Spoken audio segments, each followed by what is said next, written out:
મારું નામ છે જીનલ ભરતભાઈ ભગત. હું પ્રોપર મોરબીમાં રહું છું. મને 3-4 વર્ષ પહેલા મારી બોડીની અંદર B12 ઓછું થયું હતું.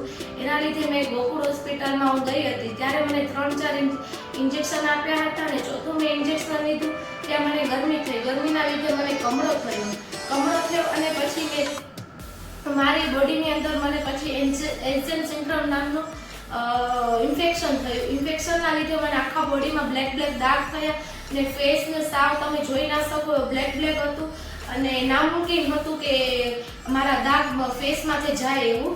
પણ ત્યારે મને ગોકુળ હોસ્પિટલમાં સજેસ્ટ કર્યું કે સ્પર્શ હોસ્પિટલમાં સનારિયા સાહેબને મળો તમે.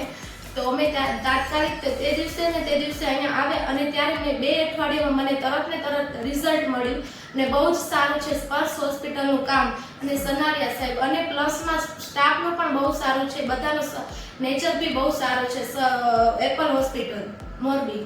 ગીતાબેન ભરતભાઈ ભગત હાલ મોરબીમાં રહી છે.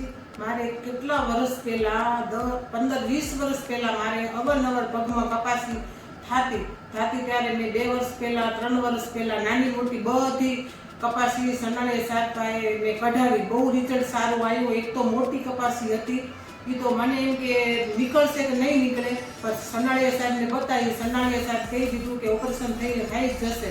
અમારા પરિવારજનોને બહુ ચિંતા હતી કે આ મોટી છે કપાસી નીકળે કે નહીં નીકળે, નહીંતર આજીવન આમને આમ રહેવાનું. પણ સનાળિયા સાહેબને બતાવ્યું. સનાળિયા સાહેબ એમ કીધું કે ઓપરેશન થઈ જશે ને નીકળી જશે. બહુ સરસ રિઝલ્ટ આવ્યું. બહુ સરસ એનો સ્ટાફનો સપોર્ટ સારો મળ્યો.